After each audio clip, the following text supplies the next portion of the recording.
आत्मिक जीवन और आत्मिक तौर से जीवित रहना परमेश्वर के वचन के लिए तैयार रहना, परमेश्वर के वचन के लिए ललायित रहना, लालसा करनी। प्रभु हमें आपके वचन की जरूरत है, वो हमारे प्रतिदिन की रोटी है।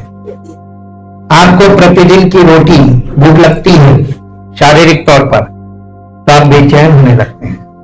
आपको आत्मिक भूख लगेगी तो आप बेचैन होंगे। अगर आप बेचैन नहीं हो रहे तो आत्मिक भूख नहीं है, और आत्मिक भूख नहीं है इसका मतलब आत्मिक जीवन है ही नहीं।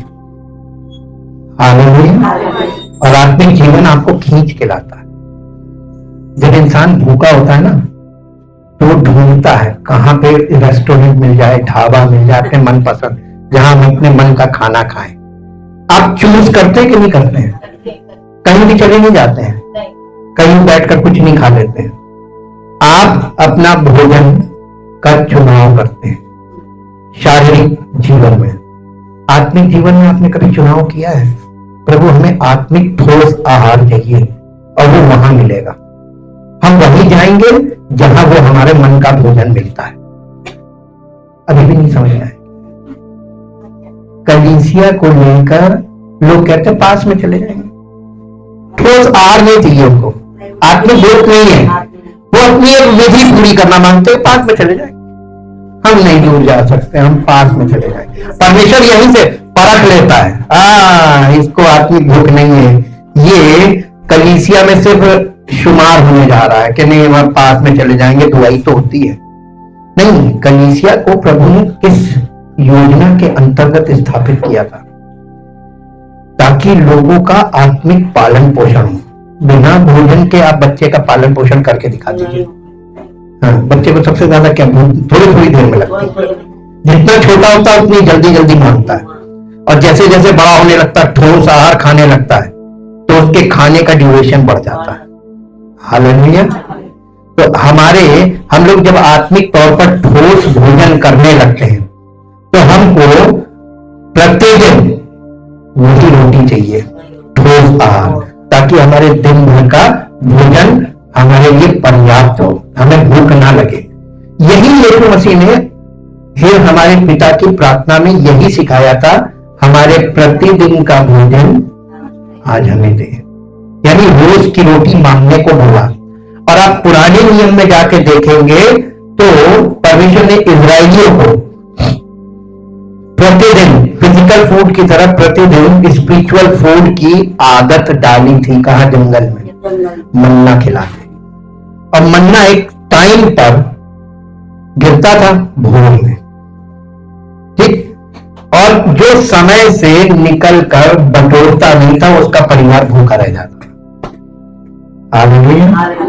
वहां से सीखिए, ये स्पिरिचुअल चीज सिखा रहा है कि जब आप कलीसिया में आते हैं तो आप अपने लिए और अपने परिवार के लिए आत्मिक मन्ना लेके जाते हैं। उससे आपकी सेहत अच्छी होती है, जिससे आपके परिवार की सेहत अच्छी होती है।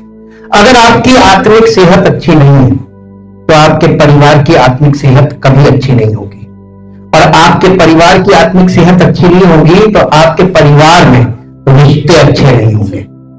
बात बात पे तू मैं। अब आप ये बताइए कौन सा कानून ले आया जाए कि घर में जो कलह होती है, झगड़े होते हैं, रिश्तों में जो समस्याएं होती है, इनका समाधान हो जाए? कोई कानून नहीं, बल ही नहीं लगता। तो आपके साथ प्रॉब्लम है तो आपसे आपके यहां रहने वाले सारे लोगों को प्रॉब्लम होगी, है ना? आप हर समय कुछ बोलते रहेंगे तो आपके घर के लोग भी कुछ बोलते रहेंगे, टकराव होगा ही, है ना? ये क्यों है? क्योंकि आपकी आत्मिक सेहत अच्छी नहीं है। आप आत्मिक रीति से चाहे कितना वचन सुन लो, ये सुनने से कुछ होगा नहीं। हम आपको साथ साथ बताते जा रहे हैं। जो लोग बहुत सुन रहे हैं ना, सोच रहे हैं सुन के हम धर्मी बन जाएंगे। नहीं बनोगे।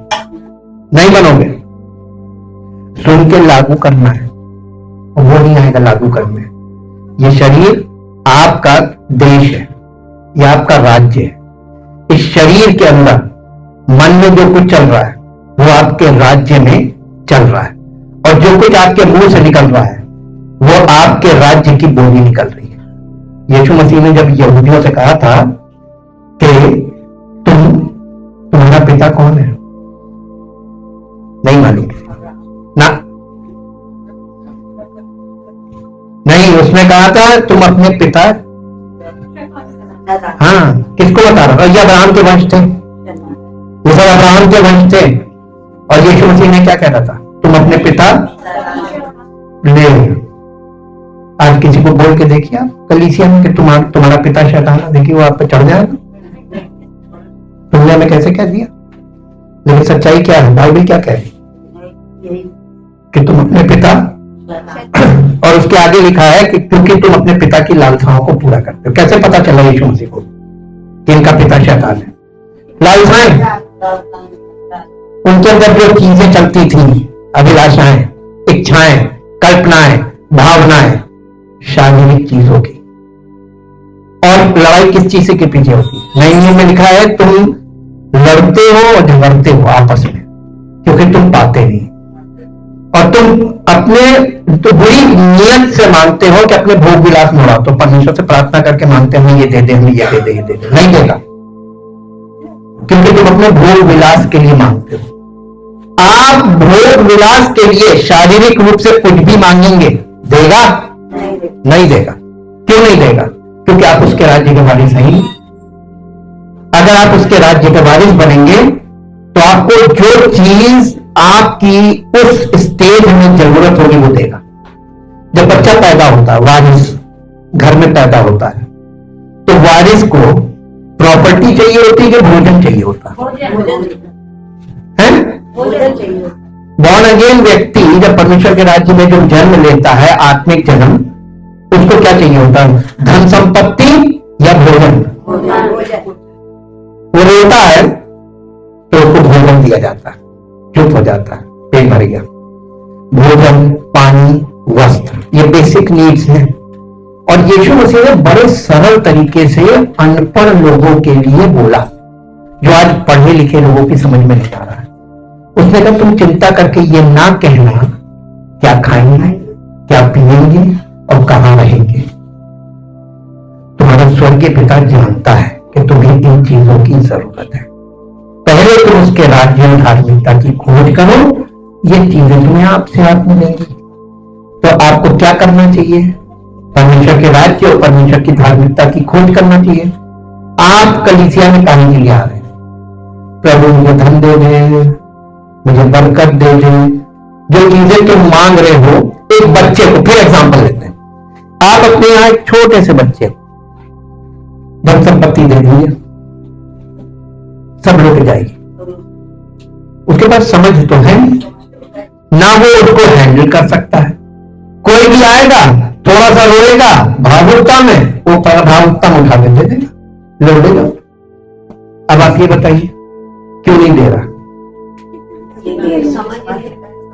आप उस चीज को नहीं केयर नहीं कर सकते, उसकी हैंडल नहीं कर सकते हैं, तो वो चीज आपको दे देगा। इसीलिए परमेश्वर के राज्य में कंगाल लोग आते हैं। कंगालों को सिर्फ भोजन चाहिए होता है। क्या चाहिए होता है? और सुसमाचार या परमेश्वर का वचन वो भोजन है जो हमें संतुष्ट कर देता है। और संतुष्ट होने के बाद वो धन्यवाद करते हैं, प्रभु तेरा धन्यवाद हो, आज का मिला कल का तू देगा, विश्वास करते हैं। यही आया माँ बाप की दुआ में, उसने कहा हमारा प्रतिदिन का आहार, विश्वास से आप बोलिए कि प्रतिदिन का, आपको बोलने की जरूरत क्या, कलीसिया में आपको दिया जा रहा है, तो आपको तो केवल धन्यवाद करना। तभी तो पौलुस ने आगे कहा मांगना मत, केवल धन्यवाद करो, हर परिस्थिति में धन्यवाद करो। भयानक से भयानक परिस्थिति है, क्या करो? कोकड़ाओ। हाँ, जब आप भयानक परिस्थिति में कोकड़ाते हैं तो आप छट जाते हैं। परमेश्वर आ जाए इसे किनारे करो, या संतुष्ट कुड़कुड़ाने वाला। और जो थोड़े में संतुष्ट नहीं होता उसको पूरी दुनिया की दौलत दे दो तब भी संतुष्ट नहीं चाहिए। हालेलुया। कुछ समझ में आ रहा है? ये जो अब बुद्धि है ना, ये शारीरिक रूप से इतनी ज्यादा विकृत हो गई है कि इसको स्पिरिचुअली वापस रिट्यून करने में आपको बहुत प्रयास करना पड़ेगा। अपने अंदर प्रयास करना पड़ेगा, बाहर नहीं। बाहर की दुनिया तो आपको घुमा रही और आप घूम रहे। अभी तक हम लोगों ने पिछले हफ्ते में बाइबल में आंख किस बात का प्रतीक है इसका खूब अच्छे से अध्ययन किया। आंख का मतलब है हमारी धारणा, हमारी मान्यता और हम क्या सोचते हैं और क्या मानते हैं। बहुत से लोगों का ये मानना है, मानने पे बोल रहे हैं आंख, बहुत से लोगों की आंख है कि प्रभु यीशु मसीह का लहू हमें चंगा करता है। लहू का मतलब मालूम है आपको? बाइबल में प्राण, प्राण, प्राण। व्यवस्था की किताब में लिखा, लहू व्यवस्था 11 अध्याय में, कि मनुष्य का लहू उसका प्राण है। यीशु मसीह एक मनुष्य था, उसका प्राण उसने हमारे लिए क्रूस पर बलि किया, प्राण दे दिया। ठीक, यही लहू है। लहू में जेनेटिक पावर होती है, डीएनए। उसके लहू में परमेश्वर का स्वभाव था, वो निष्पाप था और उसने हमारे पापों को अपनी देह पर लिया, लहू में नहीं लिया। ये भेद है। हम कुछ भेद बोलते हैं, वो भेद आपको एकदम से नहीं क्लियर होंगे, उसी के लिए तो स्टडी में जाते हैं। यीशु मसीह का उसमें लिखा, वो हमारे पापों को अपनी देह पर लिए, लहू में नहीं, देह पर। वो निष्पाप था, उसकी देह पर उसने हमारा, अपने शरीर में हमारे पापों को उठा लिया और अपने शरीर को बलि किया। और उस लहू के कारण, ये इब्रानियों में फिर आगे लिखा, यीशु मसीह के लहू की सामर्थ 9 अध्याय में 11 पद से लिखा है, यीशु मसीह के लहू की सामर्थ। उसके लहू की सामर्थ, उसने अपने आप को सनातन आत्मा के द्वारा परमेश्वर के सामने बलि किया। और उसका लहू यानी उसका प्राण, और प्राण का मतलब होता है उसका स्वभाव। उसका स्वभाव हमको चंगा करता है। अब आप ये बताइए, लोग पानी की बोतल लेते हैं या गिलास में पानी लेते हैं, दुआ करते करते ये यीशु मसीह का लहू है। इलॉजिकल, बाइबल इस चीज को नहीं कह रही। बाइबल की बातें अगर इतनी सरल होती कि हर आदमी समझ जाता, तो फिर कलीसिया की और सेवक की और पवित्र आत्मा से प्रेरित सेवक की कोई जरूरत नहीं थी। सबको बाइबल आ गई आपके पास, सबके पास ऑनलाइन है, सब अपनी अपनी बाइबल पढ़ ले और सब अपना अपना विश्वास लेकर खड़े हो जाए, तो क्या होगा? आपस में झगड़े होने लगेंगे। ये तेरा विश्वास, ये मेरा विश्वास, ये तेरी बाइबल, ये मेरी बाइबल, ये तेरा डिनोमिनेशन, ये मेरा। और आजकल क्या हो रहा है? ये हो गया ना। और ये बाइबल में पहले से लिखा हुआ कि ये होगा। अब आप किसको मसीहत कहेंगे? डिनोमिनेशन शिक्षाओं को। डिनोमिनेशन की शिक्षा जिनके पास है उनको उद्धार नहीं मिला, वो बंधन में चले गए। एक वो यानी कहते नहीं आसमान से गिरे, कहां अटक गए? अब ये बताइए, खजूर की बोतल चलता 30 फुट, वहां से कैसे जमीन पे आओगे? ना तुम उधर के रहे ना वो तुम इधर के रहे, बीच में अधर में लटक गए। आज कलीसियाएं कहां है? कलीसिया के लोग कहां लटके? अधर में लटक गए। को बचाए? यदि अंधे को मार्ग दिखाएगा, कहां जाएंगे? अधर में लटक जाए। उद्धार मिला क्यों? अब आप एक बात बताइए, सबके पास फोन है, मेरे लिए एक चीज को सर्च करिए, डार्क सेइंग्स का मतलब क्या होता है? डार्क सेइंग्स हिंदी में इसका मतलब बताइए। डार्क सेइंग्स, आपको कुछ गलत अवधारणा। डार्क सेइंग्स नहीं, DR के dark, SAYING, sayings, INGS, sayings. Dark saying है, यस। डार्क मतलब क्या है? गुप्त सत्य, छिपा हुआ सत्य, हिडन ट्रूथ। अभी आपको ये बहुत कठिन लग रहा है, ये क्या बोल दिया आज, डार्क सेइंग। बाइबल भरी पड़ी है डार्क सेइंग से। आप दिखा दो इसमें कि आपको क्या दिखा, क्योंकि हम आंख की बात कर रहे हैं, आंख सबके पास है। किसी व्यक्ति को देखने के लिए क्या क्या चीजें चाहिए? आंख सबके पास है, फिर भी नहीं दिख रहा। 3 चीजें चाहिए होती है, आईज, विजन और लाइट। साइंटिफिकली बता रहे, वैज्ञानिक पद्धति पे आधारित। बाइबल हमेशा वही बात करती है जो लॉजिकली करेक्ट होती है, और वो फिजिकली भी वैसे ही काम करती है, एग्जैक्टली स्पिरिचुअली। तो बाइबल में जितनी बातें लिखी हैं, आप उसको फिजिकली पढ़ रहे हैं, लेकिन वो स्पिरिचुअली इक्वल इंपॉर्टेंट चल रही, साथ साथ पैरेलल। लेकिन स्पिरिचुअल आपको नहीं दिख रही, सब फिजिकल दिख रही।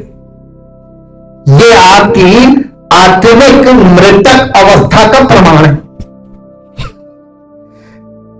अब आप मेरे साथ एक पद निकालिए। मैं जो कहना चाह रहा हूं, जो बताना चाह रहा हूं, जो समझाना चाह रहा हूं, वो थोड़ा टफ है, लेकिन इतना भी नहीं कि एक अनपढ़ आदमी भी समझ सकता है, इतना सरल भी है। दोनों बातें टफ इसलिए क्योंकि आपके साथ कभी इस तरीके की बात किसी ने की नहीं, आपने इस तरीके की बातें कभी सुनी नहीं। आप जो कन्वेंशनल कलीसियाएं होती, कन्वेंशनल चर्च होते हैं, वहां पर एक रीति विधि होती है, परंपरा। वो परंपरागत चर्च है। आपको मालूम है कि जाएंगे 2 गाने होंगे, हम जाएंगे तो फिर उसके बाद गवाहियों का समय होगा, इतने बजे हम जाएंगे तो मैसेज मिलेगा, इतने बजे जाएंगे तो ऑफरिंग चल रही होगी, इतने बजे जाएंगे तो खत्म हो जाएगा, आखिरी दुआ हो जाएगी और लोगों के लिए दुआ की जा रही होगी, बस दैट्स ऑल। ये कन्वेंशनल है। एक पद्धति में आप बंद गए। आप चर्च किसे कहते हैं? पर जहां जाके बैठ जाओ, और अगर बोले खड़े हो जाओ तो खड़े हो गए, बैठ जाओ तो बैठ गए, दुआ करेंगे आंख बंद कर ली, हाथ जोड़ लिए, सब झुका लिया, और उसके ऑफरिंग में जो मन में समझ में आया डाल दिया, और उसके बाद अपने बाहर निकल के आए, फिर वही शारीरिक बातें शुरू। और तुमने कौन सी गाड़ी ली, तुमने कौन सा फोन लिया, ये साड़ी तुमने कहां से खरीदी, ये सूट तुमने कहां से खरीदा, तुरंत चालू हो जाएंगे। काहे के लिए आए थे? कहां वचन? वचन डार्क सेइंग है, वो उसके ऊपर से निकल जाएगा। आपके आंखों, आपके दिल और दिमाग में वचन घुस गया तो समझिए आपका उद्धार हो गया, नहीं गया तो कुछ नहीं हो, भारी बाहर। हालेलुया। कितने साल से कलीसियाओं में जा रहे हैं लोग, किसका उद्धार हुआ आप देख पाए? क्योंकि मालूम आपका नहीं बता, आपको मालूम किसी का नहीं हुआ, सब अपने जैसे है। ये भी सत्य है जी। मेरे साथ निकालिए यशायाह नबी की पुस्तक 29 अध्याय। ये थोड़ा टफ पॉइंट है, लेकिन इसका नए नियम में कनेक्शन है सीधा सीधा। हाँ, और यीशु मसीह ने इन बातों को नए नियम में कोड किया है। 29 अध्याय और उसका 9 पद से पढ़िए, ऊपर हेडिंग होगी। नहीं, 29 अध्याय यशायाह 29 और उसके 9 पद के ऊपर हेडिंग होगी। 29 अध्याय के 9 पद के ऊपर। हाँ, पूरी बात अंडरस्टैंडिंग देखिए आप। यही देख लीजिए आप क्या पढ़ते होंगे, क्या सुनते होंगे, क्या समझते होंगे, प्रमाणित मॉक टेस्टिंग हो जाती खटाक से। कहां आपकी प्रेजेंस रहती है, समझ।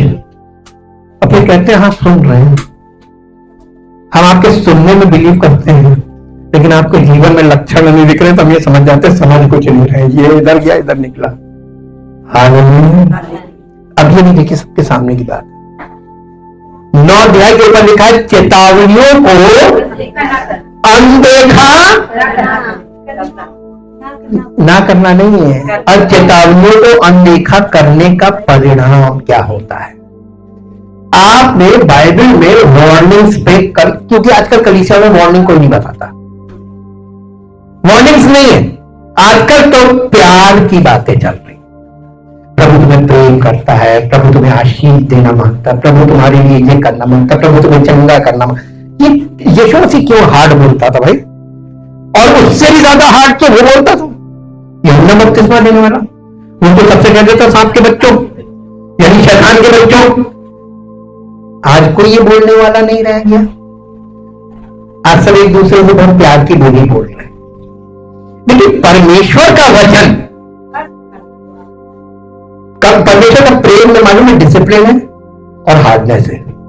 क्योंकि लिखा हुआ है वो जिससे प्यार करता है उसकी ताड़ना करता है, और जैसे बेटा बना लेता है उसे कोड़े लगाता है। अब आप बताइए कि आप किसके बच्चे हैं? खुद ही असस कीजिए अपने आप को। अगर आपको परमेश्वर की कोड़े नहीं पड़े, परमेश्वर की ताड़ना नहीं पड़ी, आगे वहां पर पढ़ लीजिएगा, नीचे 12 अध्याय में बोल रहे हैं, इब्रानियों 12 अध्याय में लिखा हुआ अगर तुम्हारी ताड़ना नहीं हुई तुम नाजायज औलाद। हाँ, नाजायज। आप कलीसिया में आज आत्मिक रीति से स्पिरिचुअली कौन से बच्चे हैं? लिखा है हिंदी में, लिखा व्याभिचार की संतान। इंग्लिश में तो गाली लिखी, इंग्लिश में आप पढ़िएगा बहुत भयानक गाली लिखी, केजीबी किंग जेम्स वर्जन में। लेकिन लोग कहेंगे बाइबल में, हाँ बाइबल में लिखा है।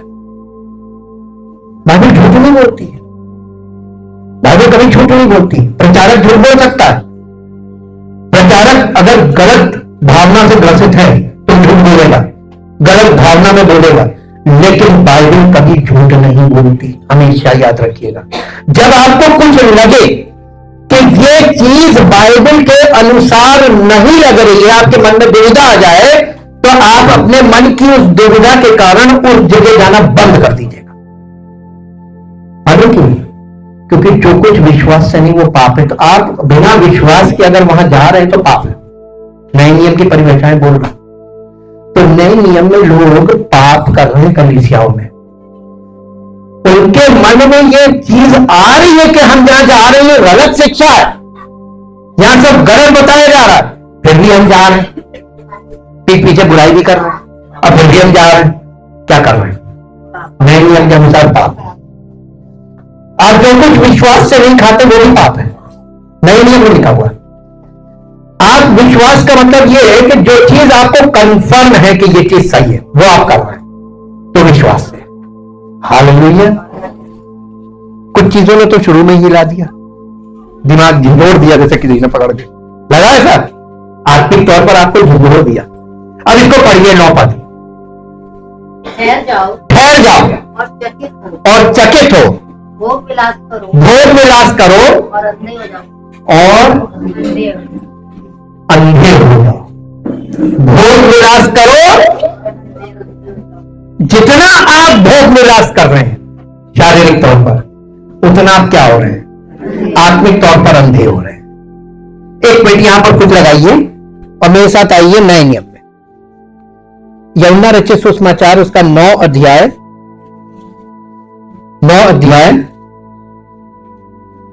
और उसका 39 वर्ष पढ़िए। चैप्टर 9 एंड 39 वर्ष। तब यीशु ने कहा मैं इस जगत में न्याय के लिए आया हूं ताकि जो नहीं देखते वे देखें, और जो देखते हैं वे अंधे हो जाएं। अब लोग ये आप कहेंगे यीशु मसीह तो बड़ा शराब वाली बात कर रहे हैं, हम तो देख रहे हैं, अच्छा खासा मेरी आंखें खुली हुई, हम देख रहे हैं सब कुछ, और वो कह रहा है अंधे हो जाओ। जो देख रहे हैं वो गलत देख रहे हैं। आप क्या देख रहे हैं? शारीरिक चीजें देख रहे हैं, संसार का राज वैभव देख रहे हैं, संसार की चकाचौंध देख रहे हैं, और सोशल मीडिया पे कौन क्या कर रहा है देख रहे हैं। ये आपका दृष्टिकोण है, आप लगे पड़े उसमें। भोग विलास करो और अंधे हो जाओ। कहिए कितना करना भोग विलास? ये भोग विलास का युग है, और इसमें जो लोग भोग विलास में डूब गए यहां तक, अब बताइए इसमें से निकलेंगे तो दलदल है, निकल के दिखा दो। नहीं निकल सकते। एक्सटर्नल आपको कोई एक्सटर्नली आपकी मदद करें। देखिए जब आप दलदल में फंस जाते हैं, आप लोगों को दलदल का बिल्कुल भी अनुभव नहीं है, आप सिर्फ कल्पना करते हैं, आपके पास प्रैक्टिकल एक्सपीरियंस बिल्कुल नहीं है।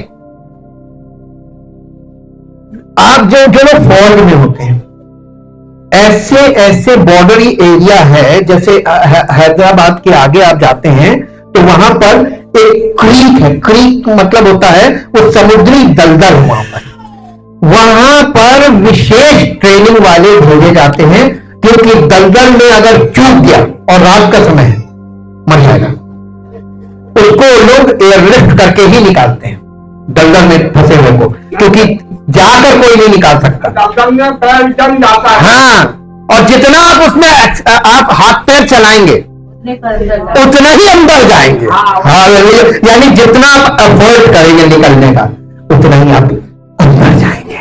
हालेलुया। अब बताइए, ये जो संसार में इस समय जो माहौल डेवलप हो गया है, आपका माइंडसेट बन गया है, आपका दृष्टिकोण बन गया है, ये एक ऐसा दलदल बन गया है, इसमें से निकल के दिखा दो।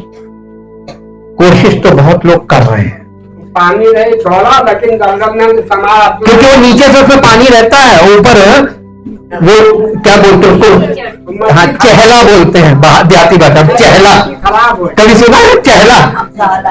हाँ, अरे वो फंस जाओ भैया, अरे आम आदमी इतने में फंसता तो चलना मुश्किल होता, निकलना मुश्किल होता। निकालने पैसा आगे पढ़िए, आप वहीं आ जाइए। देखिए यीशु मसीह क्या कह रहा है, मैं इसलिए आया हूं कि न्याय करूं, ताकि न्याय क्या है, जो नहीं देखते वे देखें, और जो देखते हैं, पुराने नियम के लोग जो देख रहे थे, आज कलीसिया में शिक्षा कहां की चल रही है, पुरानी वाचा। तो आज के सेवक पुरानी वाचा का प्रचार क्यों कर रहे हैं? उनके लिए तो प्रभु यीशु मसीह कहने लगे जो देखते हैं, उसका एक पद आगे पढ़ दीजिए, उसी के एक पद आगे, जो फरीसी। अब ये बात किसको बहुत बुरी लगी? रिलीजियस लीडर्स को। यीशु मसीह के टाइम में कहने लगे जो फरीसी थे, उन्होंने ये बातें सुनकर यीशु मसीह से कहा, क्या हम भी अंधे हैं? क्या हम भी अंधे हैं? यीशु ने उनसे कहा यदि तुम अंधे होते, अगर तुम अंधे होते तो पापी न ठहरते। तो पापी न ठहरते।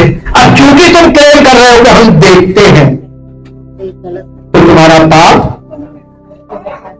तो ये पुराने, देखिए आप बहुत ध्यान से बाइबल को अगर देखें, हम पढ़ने की बात नहीं कर रहे, देखने की, आप बाइबल में ध्यान से देखें, मत्ती 23 अध्याय में यीशु मसीह जितने भी रिलीजियस लीडर थे एट दैट टाइम, वो पुरानी व्यवस्था की शिक्षा लोगों को देते थे। ये मत करो, ये करो, ये मत करो, ये करो, ऐसे मत करो, ऐसे करो, ये मत बोलो, ये बोलो, ऐसे मत बोलो, ऐसे बोलो। ये थी व्यवस्था की शिक्षा, डूज एंड डोंट्स, जो छोटे बच्चों को हम लोग देते हैं। किसको देते हैं? छोटे बच्चे को थोड़ी थोड़ी देर में ऐसे मत बोलो, ये मत बोलो, ऐसे मत करो, ये मत करो। ये किसको बोला जाता है?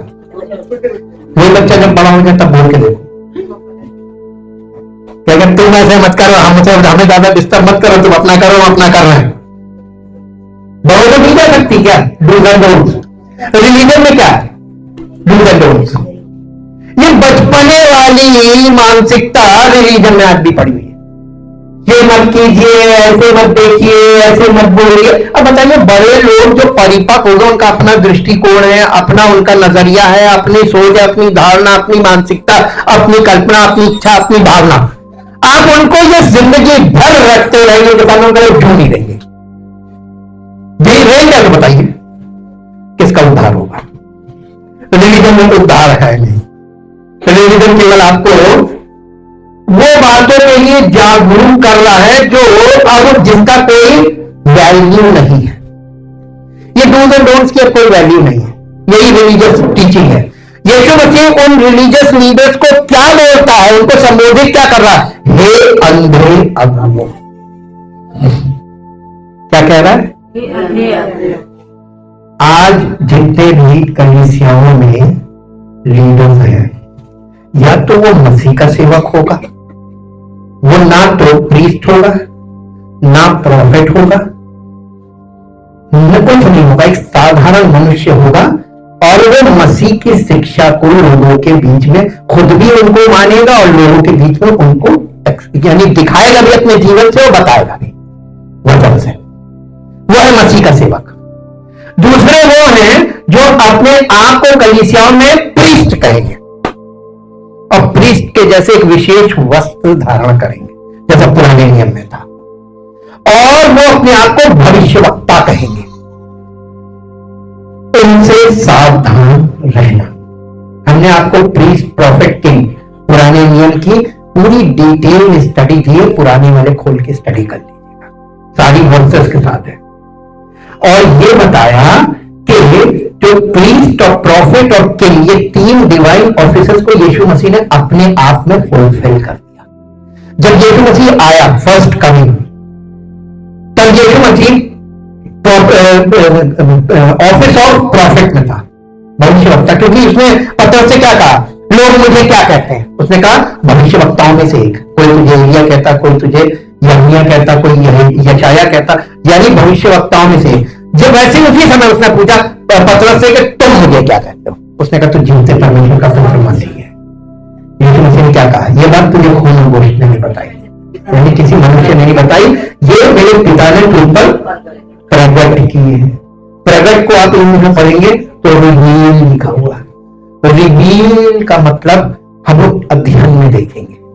What is the difference between revelation and vision, ये हमारा सब्जेक्ट अलग आएगा।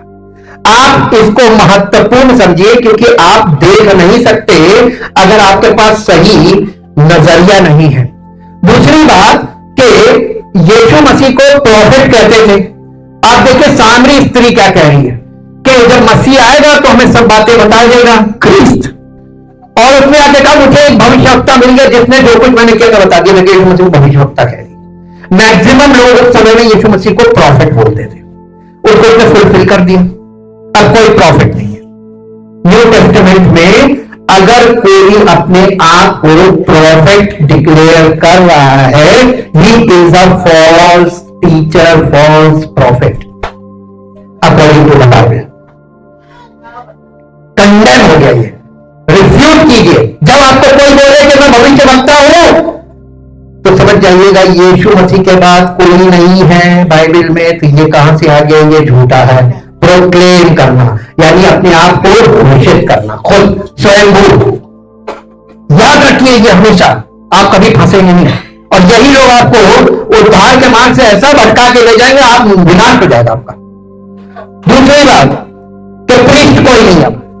Eight present time Jesus is our priest, वही है प्रीस्ट, कोई नहीं। और तीसरा है यीशु मसीह का भावी ऑफिस। सेकेंड कमिंग में जब वो आएगा तो एज ए किंग आएगा। मतलब ये तीनों कंप्लीट कर दिया उसने। अब ना तो कोई प्रॉफिट है, ना कोई प्रीस्ट है, ना कोई किंग है। मानो तो फंसो, ना मानो तो बचो। आप क्या करेंगे, ये आपकी इच्छा है। क्योंकि आप बाइबल को नहीं समझते हैं ना, तो आपके साथ खेल हो जाएगा। जितना आप बाइबल को अच्छे से समझने लगे, आपके साथ कोई खेल नहीं कर पाए, मुंह की खा के जाएगा। हालेलुया। अब आप इसको आगे पढ़िए, भोग विलास करो और इधर आ जाइए। यशाया जी, वे मत वाले तो हैं, वे मत वाले तो हैं, परंतु दाख मधु से नहीं, दारू से नहीं। हाँ, वे डगमगाते तो हैं, परंतु मदिरा से नहीं। यहोवा ने उनको भारी गेंद में डाल दिया। पुराने नियम के जो प्रॉफिट्स है, फॉल्स प्रॉफिट्स, और पुराने नियम के जो अब्राहम के वंश के यहूदी लोग थे, इन लोगों को परमेश्वर ने क्या किया।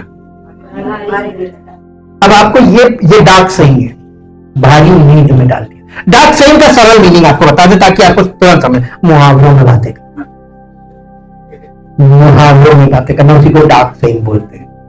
उसमें कुछ छिपा हुआ है। डार्क का मतलब सीक्रेट, छिपा हुआ है। और वो जब तक परमेश्वर की आत्मा, परमेश्वर के वचन का प्रकाश तुम्हारे ऊपर नहीं चमकेगा, तुम्हें वो समझ में नहीं आएगा। और उसी डार्क सेइंग में झूठे शिक्षक, झूठे प्रचारक इसी में खेलते हैं आपकी भावनाओं से। हालेलुया। आप खेलने देते हैं तीसरी खेल, आप इतने भावुक मत बनो तो वो आपको नहीं फंसा पाएंगे। ठीक वैसे ही जैसे फिजिकल वर्ल्ड में जो लोग बहुत ज्यादा, देखिए ठगी करने वालों को मालूम रहता है कि कौन व्यक्ति रिस्पॉन्ड करेगा। ऑफर सबके पास डालते हैं, एसएमएस के जरिए और व्हाट्सएप के जरिए आपके पास मैसेज आते हैं। आप हर मैसेज में जिसमें आप देखते हैं अजय इतना पैसा मिलेगा, क्या करना होगा जरा पता करें, तुरंत आप उसको या तो कॉल लगाते हैं या उस पर वेबसाइट पर चले जाते हैं, रिस्पॉन्ड करते हैं। और जैसे ही आप रिस्पॉन्ड करते हैं वो समझ जाते हैं ये यार परेशान आदमी है, इसको जरूरत है, इसी को बताओ। कैसे छांट के निकालते हैं, जो रिस्पॉन्ड करता है वही पूछता है। वैसे ही आप कलीसिया में इतने समय से आप परमेश्वर के वचन को सुन रहे, आपने आज तक परमेश्वर को रिस्पॉन्ड नहीं किया। क्यों नहीं किया? क्योंकि आपको परमेश्वर की बातें नहीं है, आप परमेश्वर को देने की बात ही नहीं कर रहा। परमेश्वर आपसे ये कह रहा है कि ये पश्चाताप करो, समर्पण करो। कैसे करते हैं? तो भगवान होगी तो हमें कमाना है, तो हमें मकान बनाना भी है। अगर हम सब ये धन छोड़ देंगे तो फिर हम प्रभु की ओर से बहुत थोड़ा मिलेगा। वो थोड़ा आपको डराने लगता है। हालेलुया। क्यों डरा रहा मालूम है? क्योंकि आपने बाइबल को ठीक से समझा नहीं। नीति वचन में लिखा है कि धर्मी का थोड़े धन पे इतनी आशीष होती है कि वो बढ़ता है, और जो श्रापित व्यक्ति उसके बहुत से धन पे इतना श्राप होता है कि वो धन उसको नष्ट कर देता है। नीति वचन में सब लिखा हुआ है। अब आपको ये वचन नहीं मालूम है तो आप वो थोड़ा, जो आपको थोड़ा दिख रहा है ना, वो आपको नहीं, वो परेशान कर रहा है। अरे थोड़े में क्या होगा, हमारे बच्चों के इतने खर्चे हैं, हमारे रोज के इतने खर्चे हैं, इतना तो वहां पर कर्जा लगा हुआ, थोड़े में प्रभु क्या होगा?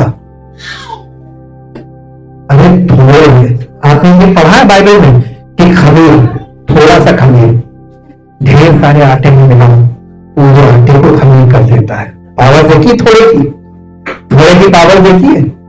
एक छोटी सी कलीसिया के 10 स्पिरिचुअली मैच्योर लोग, यीशु मसीह के कितने चेले थे? 12 चेलों ने पूरी दुनिया में धूम मचा दी थी।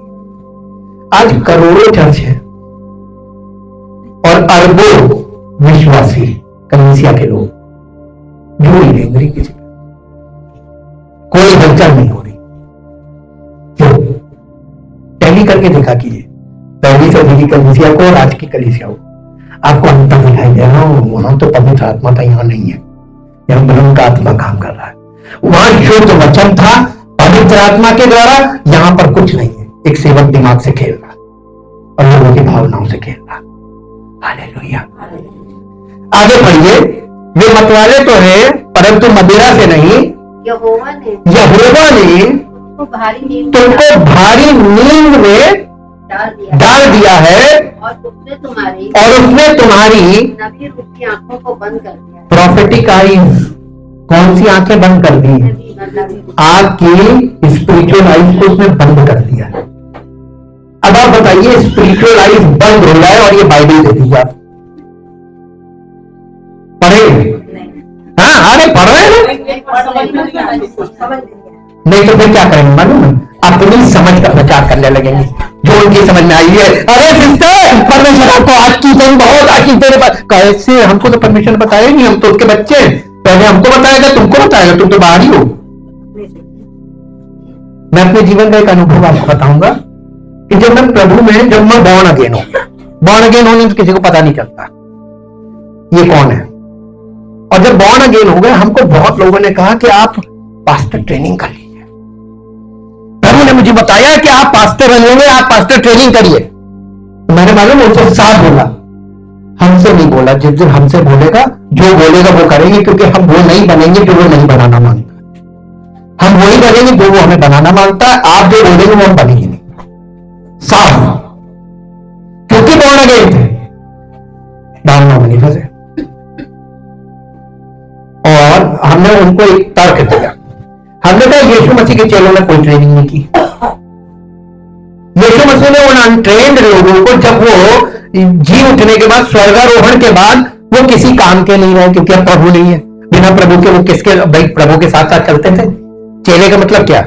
गुरु के साथ चलने वाला। तो गुरु जो है वो डील करता था, चेले जो है वो चीजों को देखते थे, है ना? अब वो गुरु चला गया, स्वर्गारोहण हो गया। अब चेले क्या करेंगे? नहीं, उसने उनको आज्ञा दी कि तुम चलो मत जाना, तुम गुरुवन बन जाना कि मेरी जगह तुम निकल पड़े, जैसे मैं कर रहा हूं करने लगे। उन्होंने नहीं किया। आजकल के लोग क्या कर रहे हैं? सब निकल पड़े बाइबल लेकर, सबने अपना अपना चर्च बनाना शुरू कर दिया। बिल्डिंग लेना, लोगों से पैसे लेके बिल्डिंग लेना, लोगों से पैसे लेके बिल्डिंग बनाना, लोगों से पैसे लेके बेंचे खरीदना, लोगों से पैसे लेके एसी लगवाना। आप लोगों को फिजिकली एकदम आराम तलब ऑडिटोरियम बना के आओ, बैठो, सो जाओ, ऑफरिंग के टाइम जब और उसके बाद आखिरी दुआ, आमीन, अपने अपने घर जाओ। सुनाने वाली कलीसिया, लेने वाली कलीसिया। मैं थोड़ी सी ऐसी डार्क सेंस में बोल रहा हूं क्योंकि ये हम लब्बे रुआब बोल रहे हैं, इसकी स्टडी में हम लोग चलेंगे तो आपको खुला खुला बताएंगे। ऐसी चर्चों को डेड कर, इसी को डेड चर्च बोला गया है, लोगों को डेड कर दिया। आत्मिक तौर पर सब मरे बैठे, विश्वास में मरे हुए, धार्मिकता में मरे हुए, मन में कुछ नहीं है। मेरा चर्च, मेरा पास्टर, मेरा चर्च, मेरा पास्टर। चर्च का मतलब बिल्डिंग है। हालेलुया। चलो बेचारे बंगले में बैठते थे, जगह ही नहीं थी। हालेलुया। वे मतवाले तो हैं परंतु मदिरा से नहीं। परमेश्वर उनको गहरी नींद की आत्मा में डाल दिया। जी, वे डगमगाते तो हैं परंतु मदिरा से नहीं। यहोवा ने तुमको भारी नींद में डाल दिया है और उसने तुम्हारी नबी रूपी आंखों को, नबी रूपी लिखा है, इसका मतलब होता है प्रोफेटिक आइज या स्पिरिचुअल आइज, आत्मिक आंखों को बंद कर दिया ताकि तुम्हारे दर्शी रूपी सिरों पर पर्दा। और मालूम है, नबी रूपी आंखों को बंद कर दिया और दर्शी रूपी सिरों पर। इसको इंग्लिश में पढ़िए। ये कौन सी वर्ष है? 11 10 पद इंग्लिश में और शुद्ध निकल। अब हम आपको जब तक निकल रहा है तब तक एक बात बताएं। एक बार जब निकल रहा है, एक चीज याद रखिए, परमेश्वर ने आदम को जब मट्टी का पुतला बनाया, उसमें जीवन का श्वास फूका, आदम जीवित प्राणी बना। उसके बाद परमेश्वर ने हवा को उसकी देह में से निकाला, नारी को। तो वहां पे लिखा है परमेश्वर ने आदम को गहरी नींद में डाल दिया। हालेलुया। गहरी नींद वहां पर पहली बार आई है उत्पत्ति में, उसको गहरी नींद में डाला और उसमें से हवा को निकाला। ये कलीसिया का मसीह में से निकालना है, ये प्रकाशन है जी। And the vision of all this has become for you like the words of a book, like some words of a book that is sealed। Hindi में पढ़ दीजिए। यहोवा ने तुमको भारी नींद में डाल दिया और उसने तुम्हारी नबी रूपी आंखों को बंद कर दिया है। इसलिए सारे दर्शन तुम्हारे लिए, सारे बाइबल के सारे पद, ये दर्शन की पुस्तक है, बुक ऑफ रेवलेशन इंग्लिश में बोलते हैं, दर्शन शास्त्र। सारे दर्शन तुम्हारे लिए एक लपेटी और बंद की हुई पुस्तक, ऐसी पुस्तक, बाइबल एक ऐसी पुस्तक बना दिया बाइबल को परमेश्वर ने कि वो जिस पर सील बंद है। और अब प्रकाशित वाक्य में जाएंगे तो लिखा है यहूदा के गोत्र का बब्बर, यीशु मसीह का ये वो है, उसने उन सब सीलों को तोड़ने का अधिकार केवल उसी के पास है। आप प्रकाशित वाक्य के बिना बाइबल को कंप्लीट नहीं कर सकते। ये बाइबल में जितनी भी बातें हैं जो आपकी समझ में नहीं आती, भेद की बातें, सीक्रेट ट्रुथ, डार्क सेइंग्स, ये मालूम क्या है? ये रूपक है और ये दृष्टांत है, ये छोटी छोटी कहानियां हैं, इनमें ये छिपा हुआ है। हालेलुया। और इसको उसने सील कर दिया और जब खोलेगा कौन? प्रभु यीशु मसीह। उद्धार करता। और इसीलिए यीशु मसीह ने एक दावे के साथ एक बात बोली, इसको पढ़ लीजिए पूरा हिंदी में। जिसे कोई पढ़े लिखे मनुष्य को, आज इस पुस्तक को आप किसी पढ़े लिखे मनुष्य को ये कहकर दे, इसे पढ़, और वो कहे अगर वो समझदार होगा तो वो कहेगा मैं नहीं पढ़ सकता, मैं नहीं पढ़ सकता, क्योंकि ये मोहर बंद की हुई है। इसील बुक है। तब वही पुस्तक अनपढ़ को ये कहकर दे कि इसे पढ़, तो वो कहे मैं तो अनपढ़ हूं। अब आप ये बताइए, पढ़े लिखे और अनपढ़ दोनों के लिए ये पुस्तक बेकार हो गई। तो अभी क्या हो रहा है? दुरुपयोग हो रहा है। जम क्या हो रहा है? क्यों हो रहा है? क्योंकि पढ़े लिखे का पढ़ा लिखा पढ़ नहीं सकता, तो वो मालूम ही नहीं है, वह अननोन हो गया। और जो पढ़ा लिखा है वो समझता नहीं है, तो उसको जो बताया जा रहा है वो उस पर विश्वास कर लेगा, झूठी शिक्षा पढ़ पड़ी। हालेलुया। इसीलिए लौदीकिया जो आखिरी कलीसिया यीशु मसीह के आने पहले रहने की दशा दिखाई गई लोगों को, देख ये हो जाएगा कलीसिया का हाल, और हो गया है। अब आप इस वहां यहां पर जब आप देखते हैं कि उसने यहां पर ऐसा कर दिया था पुराने नियम में, फिर भी ये यीशु मसीह के सामने शास्त्री फरीसी जाके पुदक के उत्तर बोलने की कोशिश कर रहे थे, उन्हें हौक दिया उसने। ठीक, एक पद निकालिए जो आपको मिलेगा नीति वचन 29 अध्याय 29 चैप्टर और उनका 18 पद पढ़िए। नीति वचन 29 अध्याय का 18 पद। जहां दर्शन की बात नहीं होती वहां लोग निरंकुश हो जाते हैं। आज कलीसियाओं में लोग निरंकुश क्यों हो गए?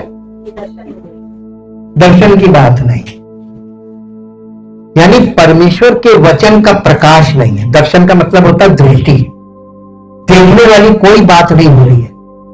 उनको सिर्फ ये आभास दिलाया जा रहा प्रभु तुम्हें प्यार करता है, प्रभु तुम्हें आशीष देगा, प्रभु ये करेगा, प्रभु वो करेगा, लेकिन उनको ना दिखाई दे रहा है और सुन तो रहे, समझ में कुछ नहीं आ रहा।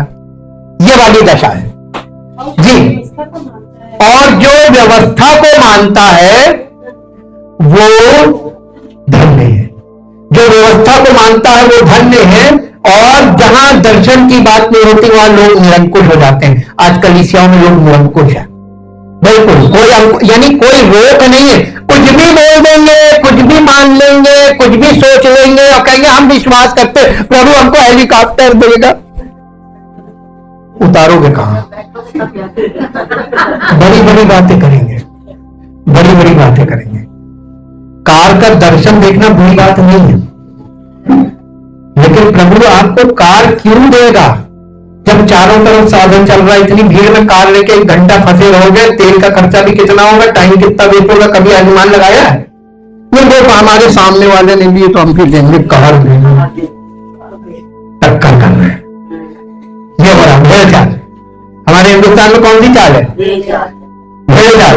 उसने किया हम भी करेंगे, उसने लिया हम भी लेंगे, उसने बोला हम भी बोलेंगे, है ना? उसने मारा हम भी मारेंगे, वो लड़ा हम भी लड़ेंगे, करे रहो। हालेलुया।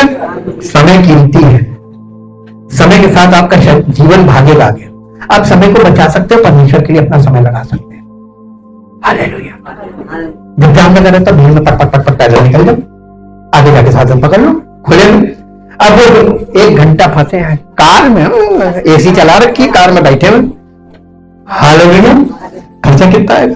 ज्यादा नहीं, इतनी तो कमाई हो रही है, नहीं होती तो इधर से नोच लेते, उधर से नोच लेते, पूरा कर लेते। हालेलुया। ये इस तरीके की विश्वास करना ये कलीसियाओं में सिखाया जा रहा है। झूठा विश्वास, झूठी आशा, गलत दिशा में ले जा रहे हैं, व्यवस्था नहीं है वहां पे। ये नबी की पुस्तक 2 अध्याय इसका 28-29 पद पढ़िए। ये नबी पुराने नियम में है, योना के आगे 2 अध्याय उसका 28-29 पद। उन बातों के बाद मैं सब प्राणियों पर अपना आत्मा उंडेलूंगा, तुम्हारे बेटे बेटियां भविष्यवाणी करेंगे और और तुम्हारे पुण्य स्वप्न देखेंगे और तुम्हारे जवान दर्शन देखेंगे। दर्शन। एक बात बताइए, स्वप्न बंद आंखों से देखा जाता है, नींद की अवस्था में, सोते जब, और दर्शन खुली आंखों से देखा जाता है। तो आपकी आंखें दर्शन क्यों नहीं देख पा रही वचन में? सब आंखें तो खुली है लेकिन लाइट नहीं है, स्पिरिचुअली लाइट नहीं है। यीशु मसीह ने पहले ही कह दिया था, धन्य है वे जिनके मन शुद्ध है क्योंकि वे परमेश्वर को देखेंगे। कब देखेंगे? तो मन क्यों नहीं शुद्ध हो रहा? वचन, यीशु मसीह कह रहा है कि मैं, मेरा वचन से तुम शुद्ध हो जाओगे। तो ये वचन आपके अंदर जाएगा, आपके हृदय में और मस्तिष्क में, तो आपको ऐसा शुद्ध करेगा आपके दृष्टिकोण को कि आप परमेश्वर के दर्शन पाएंगे। दर्शन पाएंगे, दर्शन खुली आंखों से होता है। इसलिए मेरे साथ एक पद निकालिए, यूहन्ना रचित सुसमाचार, उसका 3 अध्याय का 3 पद पढ़ दीजिए। 3 अध्याय। यीशु ने उसको उत्तर दिया कि मैं तुझसे सच सच कहता हूं, अगर कोई नए सिरे से ना जन्मे तो परमेश्वर का राज्य नहीं देख सकता, और बिना देखे परमेश्वर के राज्य में प्रवेश नहीं कर सकता। देख कर प्रवेश करना है। आपने कहां प्रवेश किया? चर्च में। चर्च में प्रवेश का मतलब स्वर्ग में प्रवेश नहीं है, और स्वर्ग में प्रवेश का मतलब बॉर्न अगेन है। बिना बॉर्न अगेन के कोई स्वर्ग के राज्य में प्रवेश, यानी वारिस नहीं बन सकता। जैसे आपके घर में बच्चा जन्म लेता तभी वो वारिस बनता है। आप किसी भी व्यक्ति को पकड़ के ले आइए और कहिए मेरा वारिस है ना, फिर आपको कानूनी प्रक्रिया से गुजरना पड़ेगा और सब चीजें लिखित रूप में डिक्लेयर करनी पड़ेगी कि मैंने इसको दे दी। अडॉप्शन बोलते हैं उसको, अडॉप्शन प्रक्रिया से गुजरना पड़ेगा, और अडॉप्शन प्रक्रिया थोड़ी हार्ड होती है, ये सरल नहीं है। इसलिए हमेशा याद रखिए कि आप उसके वारिस कैसे बन सकते हैं। उसमें श्रद्धालु को नहीं बनाने को बोला है। प्रभु श्रद्धालु की बात नहीं कर रहा है, न भक्तों की बात कर रहा है, वो वारिस की बात कर रहा है। कितने लोग बनना चाहते हैं, जिसकी इच्छा होगी वही बनेगा। बनना चाहते, बॉर्न अगेन। बॉर्न अगेन का मतलब आपकी आत्मिक दृष्टि आ जाए, आप आत्मिक वर्ल्ड को देखें, आप प्रभु को देखें, प्रभु की महिमा को देखें, प्रभु की सामर्थ को देखें, उसके छुटकारे की सामर्थ। अरे यार मेरा प्रभु महान है, उसके बराबर कोई न था, न है, न कभी हो सकता है। तीनों टर्म्स में आप तीनों काल में उसके बराबर नहीं देखेंगे। बाइबल तीनों काल की बात कर रही है। जब बाइबल में वर्ड आता है ना आने वाले युग में, इस युग और आने वाले युग, यानी लोक और परलोक भी लिखा है किसी किसी ट्रांसलेशन में। ये लोक का मतलब है पृथ्वी और परलोक का मतलब है स्वर्ग। स्वर्ग का राज्य पृथ्वी पर आने वाला है, यानी यीशु मसीह के सेकंड कमिंग पे वो पृथ्वी पर होगा, स्वर्गीय राज्य। यानी परमेश्वर स्वर्ग जैसा वातावरण पृथ्वी पर बनाने जा रहा है। हालेलुया। क्या आप उस वातावरण में फिट हो पाएंगे? तरीका हम बता रहे हैं, आप चाहत है इसलिए तरीका बता रहे हैं। जिसकी चाहत है उसी को तरीका मिलेगा। उसने कहा जब तक कोई नए सिरे से ना जन्मे उस स्वर्ग का राज्य देख नहीं सकता। और जैसे आप प्रभु यीशु मसीह पर के वो मेरा उद्धार करता है, उसके द्वारा मेरा उद्धार होता, हमारे कुछ करने से कुछ नहीं होगा। आप कितनी भी प्रार्थना कर लीजिए, सारी आधी जिंदगी आपने प्रार्थना कर ली है, अब जो जीवन बचा है उसमें एक काम करिए, प्रार्थना बंद कर दीजिए, विश्वास करना शुरू कीजिए और परमेश्वर से जब प्रार्थना करनी तो उसे धन्यवाद, प्रभु तेरा धन्यवाद हो, तू सब कुछ कर सकता है, आज तक तुमने किया है, इस उम्र तक आगे भी तू ही करेगा। मेरे जीवन का हर क्षण हर पल तेरी महिमा का कारण बने। मैं किस प्रकार तेरी महिमा अपने जीवन से प्रकट करूं, मैं नहीं कर सकता प्रभु, आप ही कर सकते मेरे जीवन से अपनी महिमा प्रकट, वो करने लगेगा। उसकी महिमा पर केंद्रित हो जाइए।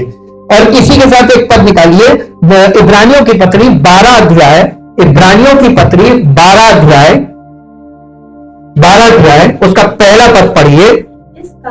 इस कारण जबकि गवाहों का ऐसा बड़ा बादल हमको घेरे हुए है। ये गवाहों का बादल आपने देखा कभी?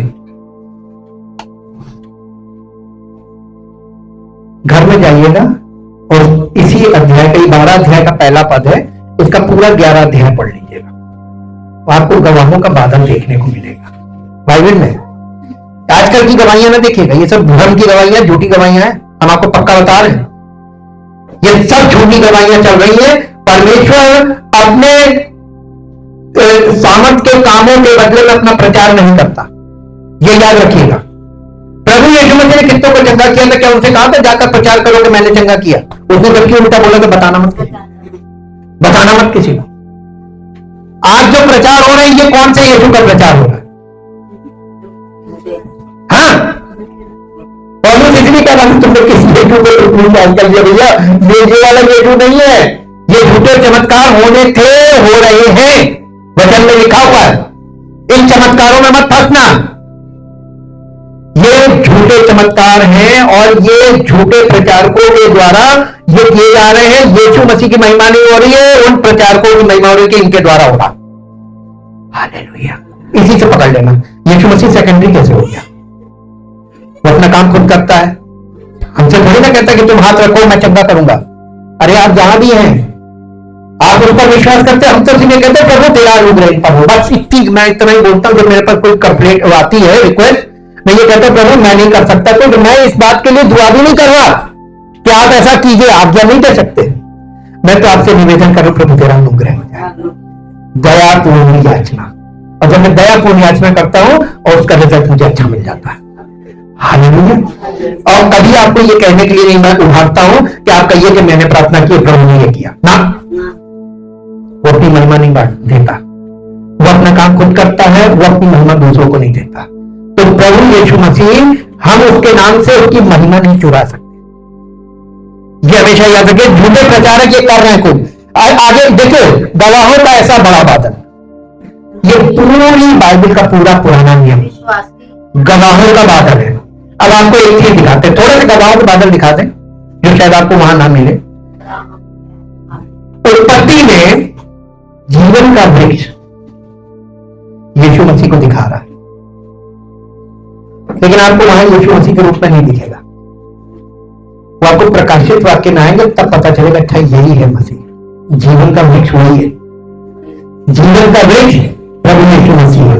अब आप उत्पत्ति में देखिए प्रभु यीशु मसीह को जीवन के वृक्ष के रूप में, तीसरे अध्याय में, दूसरे अध्याय में मिल जाएगा जीवन के वृक्ष के रूप में।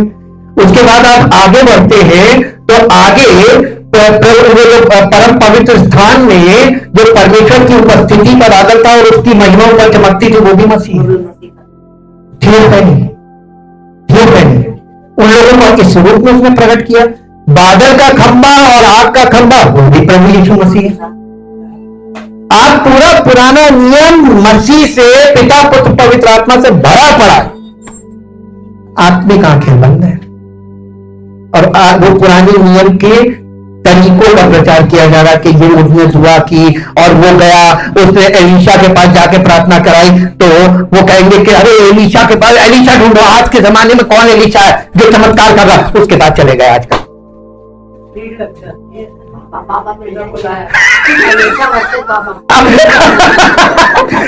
वो जो एलीशा का वहां पे दिखाया गया है, एलीशा की सामर्थ्य प्रभु था, आजकल ये डुप्लीकेट एलीशा बन के खड़े हो गए, बाबा बन गए।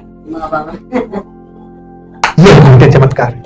अब लोगों के दिमाग में ये चीज बैठी हुई है कि हाँ एलीशा नाम का था और एलीशा के द्वारा प्रभु ने ये किया था, बड़े बड़े चमत्कार किए थे। आप कहेंगे आज मेरे जीवन में प्रभु इसके द्वारा करेगा, इस भविष्यवक्ता के पास, जबकि आपको नहीं मालूम नए नियम में कोई नहीं है। अब आपको इसका लबोलवाब लाते हैं, एक्सट्रैक्ट इस पूरे विषय का। देखिए, ये गवाहों का ऐसा बड़ा बादल हमें घेरे हुए है। इस तो आओ, हर एक रोकने वाली वस्तु और उलझाने वाले पाप को दूर करके वो दौड़, ये मसीही जीवन की दौड़ है। ये एडमिक रेस नहीं है, ये मसीही रेस है। आप एडमिक रेस से निकलकर मसीही जीवन की रेस में आते हैं। पसंद करेंगे हम? ये रेस कर दीजिए, ये रेस कैसी है? जिसमें हमें दौड़ना है। कैसे दौड़े? धीरज से। धीरज से मतलब आराम आराम आराम आराम, रोज थोड़ा दौड़े। हाँ, कछुए की चाल। जितना आप धीमे चलेंगे उतना मसीह में आप जयवंत होंगे, और जितना आप स्पीड भागेंगे उतना ही रेस से भाग। कछुए खरगोश की कहानी किसको किसको याद है? बचपन में। अरे वो मास्टर है, वो एक ऐसा दृष्टांत है कि वो हमें मसीही जीवन में बड़ा फायदा पहुंचाता है। फिजिकल लाइफ में भी, फिजिकल लाइफ में आप लोगों को देख रहे भाग रहे, और 40 साल की उम्र में वो उनको ब्रेन का वो हुआ, स्ट्रोक पड़ा और वो पैरालाइज हो गया। क्यों हो गया? हम बहुत तेज भाग रहे थे, सब कुछ अपने शरीर के द्वारा और अपने जल्दी अपनी जवानी में बहुत कुछ अचीव करने के लिए हमने इतना प्रेशर डाला, ओवरलोड कर लिया कि हम इस दशा में आ गए। मैक्सिमम लोगों के साथ हो रहा है, सारा लोड अपने ऊपर लिए हुए। ये परमेश्वर के लोग नहीं है। परमेश्वर के लोगों को वचन मालूम है कि वो प्रतिदिन का भोजन दे रहा है। क्यों दे रहा? महीने भर का क्यों नहीं दे रहा? साल भर का क्यों नहीं दे रहा? नहीं, ये वाली बात नहीं। देखिए, कदम कदम चलने की बात है। आपको सीखने वाली बात जो है इसमें प्रतिदिन के भोजन में, वो ये है कि मन्ना रोज सुबह बरसाया जाता है ना, और जिम्मेदारी दी थी जो घर से कुछ लोग जाके बटोर के लाए, सब नहीं जाते थे, और घर का जो मुखिया होता था वो जाता था और घर के जितने लोगों के हिसाब से लेकर आता था। दूसरी बात ये कि वो आप उसको रख नहीं सकते थे, फ्रेश खाना होता था, और अगर आपने रख दिया उसमें कीड़े पड़ जाते थे, यानी खाने लायक नहीं रहेगा। इसीलिए आपको प्रतिदिन की रोटी जब परमेश्वर दे रहा है, स्पिरिचुअल फूड का तरीका डिसिप्लिन ही है। आपको जैसे ही ताजा मिले ताजा खा लो, वरना बासी हो गया तो कीड़े पड़ जाएंगे, फिर तुम्हारे किसी काम का नहीं। क्योंकि अगला सब्जेक्ट तुमको पिछले से तुम कनेक्ट हुए तो तुम्हारा परसेप्शन कभी क्लियर नहीं होगा, तुमको कभी दृष्टि नहीं मिलेगी, आत्मिक दृष्टि। तुम एक ही जगह दलदल में फचर करते रहो। मतलब निकलना मांग रहे हो और कूदो और अंदर जाओ। हम तो कहते हैं और कूदो ताकि और अंदर जाओ। देखिए, सही सलाह बोलने का मतलब लोग बुरा मान जाते हैं। हमको ऐसे बोल दिया, हमको ऐसे बोल दिया। उल्टा बोलो, जो सुनना मांग रहा वही बोल दो, तो आपको समझ में आ जाएगा। यहां पे देखिए, यीशु मसीह लिखा, क्या लिखा था? और उलझाने वाले पापों को दूर करके उस दौड़ में जिसमें हमें दौड़ना है। कैसे दौड़े? जो फास्ट दौड़ेगा वो मसीही जीवन से बाहर निकल जाएगा। क्योंकि पवित्र आत्मा, देखिए इसका एक कॉन्सेप्ट समझिए, ये कॉन्सेप्ट समझना होता है। पवित्र आत्मा के मार्गदर्शन में चलना है। नहीं, पवित्र आत्मा के मार्गदर्शन में चलना है। मार्गदर्शन का मतलब क्या होता है?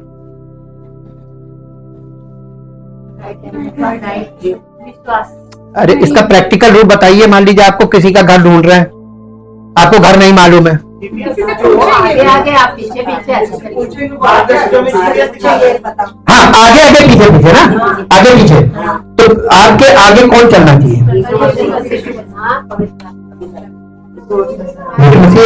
गद्दी में बैठा, ऑफिस में बैठा हुआ है, उसने अपना प्रतिनिधि भेजा है, पवित्र आत्मा। और पवित्र आत्मा हवा में तो है नहीं कि आप देख ना सके, एक सेवक के रूप में। तो सेवक को आप देख रहे हैं, लेकिन सेवक के द्वारा पवित्र आत्मा आपकी अगुवाई कर रहा है। इसका बेस्ट एग्जांपल है मूसा। मूसा के पीछे सारे इस्राएली निकल कर आए थे। परमेश्वर का आत्मा मूसा के द्वारा उनकी अगुवाई कर रहा था। देखिए, बादल के खंभे और आग के खंभे में अगुवाई नहीं की है, सिर्फ सुरक्षा की है। आग का खंभा रात को रोशनी देता था और गर्माहट देता था, और बादल का खंभा दिन में धूप की रोशनी से उन्हें बचाता था, छाया करता था। ये उसके प्रोविजंस को दिखाता है। लेकिन परमेश्वर की आत्मा की अगुवाई मूसा एक पर्सन के द्वारा वहां पर दिखाई गई है। वो सब मूसा के पीछे चलते थे और मूसा के आगे परमेश्वर उसकी अगुवाई करता था मूसा की, और मूसा के पीछे वो लोग चल रहे थे। तो मार्गदर्शन का मतलब क्या हुआ? पीछे चलना ना, सेवक से आगे भाग रहे लोग।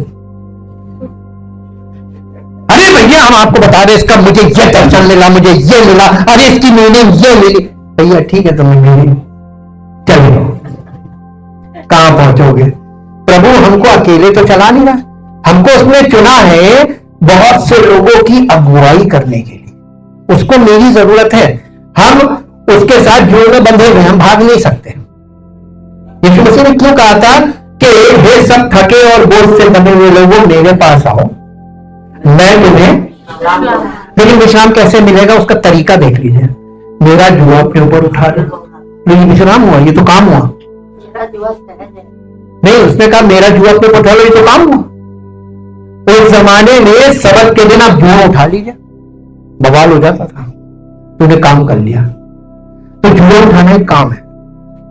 मेरा जुआ अपने ऊपर उठा लो, यानी एक बैल ट्रेंड होता तो यीशु मसीह है, दूसरा जो है उसमें तुम आ जाओ मेरे बगल में। और यीशु मसीह विश्राम करता ही नहीं, आपको मालूम है? नहीं करता। उसने प्राण त्यागा और उसके देह ग्रेव में रखी हुई थी और उसकी आत्मा घोड़ों को प्रचार कर रही थी, और वो सैटरडे का दिन था। वो विश्राम नहीं करता। इसका मतलब तुम मेरे साथ परमानेंट ऐसा करो, मैं तुम्हें ऐसा चैन दूंगा और वो विश्राम मिलेगा तुम्हें मेरे साथ काम करने। हालेलुया। उसके साथ जब हम काम करेंगे तभी हमें विश्राम मिलेगा, वरना विश्राम में उसने बैठने को बोला ही नहीं था, और उसने ये नहीं कहा था जॉब छोड़ दो, उसने ये नहीं कहा कि बिजनेस छोड़ दो। उसने कहा तुम मेरा जुआ अपने ऊपर उठा लो। जुआ किसी ने उठाया? जॉब छोड़ रहे हैं, बिजनेस छोड़ रहे हैं, सब छोड़ रहे हैं, और प्रभु का काम करें, क्या करोगे? लोगों को बटोरना। जब तक उसने कहा जो मेरे साथ नहीं वो बटोरता नहीं, बिखेरता है। तो जब तक आप उसके साथ जुए में नहीं बनेंगे तब तक आप कुछ नहीं कर सकते। मेरे बिना उसने चेले को कह दिया तो कुछ नहीं कर सकते। यमुना 15 में मेरे बिना कुछ नहीं कर सकते। लेकिन आपको ये सब चीजों को बताएं, इसको होल समझ करें तो यीशु मसीह था क्या? प्रकाशन में जीवित वचन देहधारी हुआ। तो ये जो पुराने नियम में वचन उतरा, वो भविष्यवक्ता पर वचन उतरा, ये था कौन? मसीह। पिता पुत्र पवित्र आत्मा शुरू से आ रहा है। और दर्शन आपके पास आंख तो है, दृष्टि नहीं है, विजन। और जिस कलीसिया में विजन नहीं मिलता वो कलीसिया बेकार है। विजन मिला, कुछ देखने को मिला। एक पद आगे पढ़ दीजिए 12 अध्याय में। और विश्वास के कर्ता और सिद्ध करने वाले यीशु की ओर दृष्टि कैसे मिलेगी? Focused on Jesus. ये स्पिरिचुअल फोकस ऑन जीसस। कभी उसने लिखा कि सेवक की ओर ताकते रहो, चर्च बिल्डिंग की ओर ताकते रहो। पुराने नियम में लोग यरूशलेम की तरफ मुंह करके दुआ करते थे। आज भी ये कॉन्सेप्ट लोगों के मन में बैठा हुआ है, बिल्डिंग की ओर मुंह करके प्रार्थना करने का। जब आप मुस्लिम एयरलाइंस को इस्तेमाल करेंगे तो उसमें आपको एयरलाइंस के अंदर और होटल्स के अंदर आपको वो एक मार्क मिलेगा ऊपर छत पे, और उस पर एरो बना होता है, लिखा होता है मक्का, यानी इस दिशा में मक्का है, इधर मुंह करके दुआ पढ़े, नमाज करें। ये एक गाइड पॉइंट है, दिशा। ये इस बात को है कि उसकी ओर, क्योंकि यहूदी लोगों में भी यही था। आप डैनियल की पुस्तक में पढ़िएगा, डैनियल जो है वो अपनी खिड़की खोलता था जो यरूशलेम की ओर खुलती थी, और उधर मुंह करके वो दुआ करता था। हालेलुया। ये सब डार्क सेइंग्स हैं। इसका मतलब यरूशलेम का जो टेंपल था वो यीशु मसीह को प्रकट करता था, उसकी महिमा को प्रकट करता था। नए नियम में आप यीशु मसीह की महिमा को देखकर आप उसका धन्यवाद कर सकते हैं। अब आपको आत्मिक दृष्टि आ गई। यीशु मसीह आत्मिक दृष्टि देने ही तो आया था। एक पद और पढ़ेंगे जो आप लास्ट में देखिए, ताकने के बाद, देखने की बात। ये दर्शन की पुस्तक है, ये बाइबल जो है ये देखने की पुस्तक है, ये पढ़ने की नहीं है। पढ़कर देखना और देखकर पढ़ना, दोनों क्रियाएं करनी। अरे ये आपको आज दो मतलब है। पहला सैमुएल 3 अध्याय, पहला सैमुएल 3 अध्याय, दर्शन जी। पहला सैमुएल 3 अध्याय, पहला पद। और वो बालक सैमुएल एली के सामने यहोवा की सेवा टहल करता था, और उन दिनों में यहोवा का वचन दुर्लभ था, और दर्शन की बात कर रहे हैं कि पढ़ने की बात कर रहे हैं। परमेश्वर के वचन से हमने आपको यह दिखा दिया कि यह पुस्तक पढ़े लिखे के लिए भी बेकार है और अनपढ़ के लिए भी बेकार है, पढ़ने की किसी काम की नहीं है। लेकिन ये दर्शन की पुस्तक है, तो परमेश्वर बताना क्या मांग रहा था ऐसा करके? इसे पढ़ना नहीं, इसे पढ़ना नहीं। एक और आपको पॉइंट देते हैं, बहुत सरल सरल वाले पॉइंट दे रहे ताकि आपको माइंड खुल जाए। परमेश्वर ने मूसा को जब ऊपर बुलाया तो 10 आज्ञाएं देने के लिए, तो परमेश्वर ने अपनी उंगली से पत्थर की 2 पटियों पर आज्ञाएं लिखी थी, एक पे 4 और एक पे 6। एक पे 4 लिखी थी, एक पे 6। एक पे 4 जो थी वो परमेश्वर से संबंधित थी, और एक पे 6 जो थी वो आपस में हमारे एक दूसरे के साथ संबंधित थी। उसने बुलाया। आपने कभी हिब्रू लैंग्वेज के बारे में नहीं जाना। हिब्रू लैंग्वेज पढ़ने वाली लैंग्वेज नहीं है, वो पिक्चर लैंग्वेज, पिक्टोरल लैंग्वेज बोलते हैं। उसमें जो चिन्ह बनाए जाते हैं उसमें पिक्चर्स होती है। लेकिन अगर आप बचपन से सीखेंगे ना तो आप उस पिक्चर को नहीं समझ पाएंगे। ठीक, उसमें जो चीज है वो, जैसे छोटे बच्चों को ए फॉर एप्पल, ए सिखाने के लिए एप्पल का इस्तेमाल किया जाता है, सेब दिखाया जाता है। अब बच्चे को सेब तो याद है, खाता भी है, देखता भी है, बिकता भी है, तो उसके लिए प्रचलित चीज है। तो वो उसको एप्पल दिखेगा तो कहेगा ए फॉर एप्पल, तो एप्पल से ये याद हो गया। बी फॉर बैट, बैट भी उसके व्यवहारिक चीज है। तो व्यवहारिक चीजों से बच्चे को अल्फाबेट सिखाए जाते हैं, हाँ कि ना, इंग्लिश में। वैसे ही परमेश्वर वहां पर व्यवहारिक चीजों के द्वारा उनको कुछ दिखा रहा था, और इसीलिए वो 10 आज्ञाएं जो थी उनको पढ़ना नहीं था, उनको देखना था। अब देखना था कैसे? परमेश्वर ने उनको बोलना भी था ना, तो उन्होंने परमेश्वर की 10 आज्ञाओं को सुना भी था, और 10 आज्ञाएं लिख के पत्थर पे दी थी। वो जो पत्थर पे लिख के दी थी वो कहां रखी थी? हाँ, कहां थी? अब वाचा के संदूक के अंदर बंद थी, कोई देख नहीं सकता था। तो परमेश्वर कह रहा कि ये तुम्हें ये 10 आज्ञाएं देखी नहीं है, तो ये 10 आज्ञाएं देखेंगे कैसे? मूसा के तंबू की विधि में 10 आज्ञाएं दिखाई जाती है कि तुम पापी हो, तुम परमेश्वर की उपस्थिति में नहीं जा सकते हो, इसलिए तुम्हारे लिए प्रीस्ट नियुक्त किया गया है। तुम्हारी जगह वो प्रीस्ट जाएगा, और तुम्हारा पाप क्षमा नहीं होगा तो प्रीस्ट मर जाएगा। और कितने प्रीस्ट मर गए? किसी का क्षमा नहीं हुआ। परमेश्वर ने ये दिखा दिया, ये प्रीस्ट हो जो जमीन का ये फेल। तब उसने अपने पुत्र को भेजा, मेलिकिसेदक की रीति पर, हारून की रीति पर नहीं। ये प्रीस्टहुड फेल हो गया। नई वाचा में जो प्रभु यीशु मसीह वो हमारा महायाजक है, और उसमें कोई प्रीस्ट नहीं है। इसीलिए पौलुस कहता मैं मसीह का सेवक हूं, ना वो प्रीस्ट कह रहा ना प्रॉफिट कह रहा। अब जल्दी से चीज को कंप्लीट करें, क्योंकि कल से आपको इसके पार्ट्स मिल जाएंगे। दूसरा कुरिन्थियों 4 अध्याय, उसका 3 और 3, 4, 5 पद पढ़ दीजिए। 3 और 4 पद, दूसरा कुरिन्थियों 4 अध्याय। परंतु यदि हमारे, पौलुस कलीसिया से कह रहा, परंतु यदि हमारे सुसमाचार पर पर्दा पड़ा है तो ये नष्ट होने तो ये नष्ट होने वालों ही के लिए पड़ा है, और उन अविश्वासियों के लिए जिनकी बुद्धि इस संसार के ईश्वर ने अंधी कर दी है, ताकि मसीह जो परमेश्वर का प्रतिरूप है तेजों में सुसमाचार पर उसके तेजों में सुसमाचार पर, सुसमाचार का तेजों में सुसमाचार का प्रकाश पर ना चमके। देखिए, ये जो सुसमाचार है ये प्रकाश है, ठीक। और यीशु मसीह ज्योति है, और दृष्टि, विजन हमको वचन के द्वारा दिखाया जाता है कि ये देखो ये है उद्धार करता, उसने तुम्हारे लिए ये किया है। क्रूसिफिक्शन में, ये क्रूस की कथा में ये निकाली तुम्हारे लिए उसने क्या किया। हम इस बात पे फोकस ना करके हमने दुआ की, ये फलाने से दुआ कराई, प्रभु ने चंगा किया, ये क्या बोल रहे हो? ये तुम्हारा विश्वास गलत है। तुम एक नाशवान मनुष्य की प्रार्थना पर विश्वास कर रहे हो और उसकी महिमा कर रहे हो, और जिसने तुम्हारे लिए सब कुछ किया उसका नाम ही नहीं। बीच में मनुष्य नहीं आना चाहिए। परमेश्वर के और हमारे बीच में एक ही बिचवई है, his name is Jesus Christ. तो आपकी किसी भी गवाही में और किसी भी चीज में किसी तीसरे व्यक्ति का दखल नहीं होना चाहिए। तो ये सेवक लोग कहां से आके खड़े हो गए? प्रीस्ट प्रॉफिट कहां से आ गए?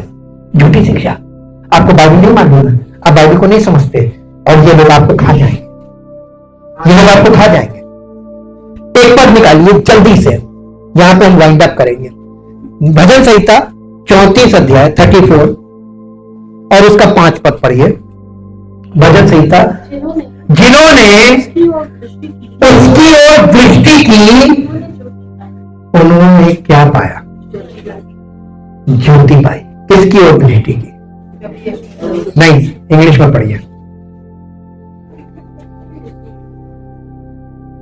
34 का 5।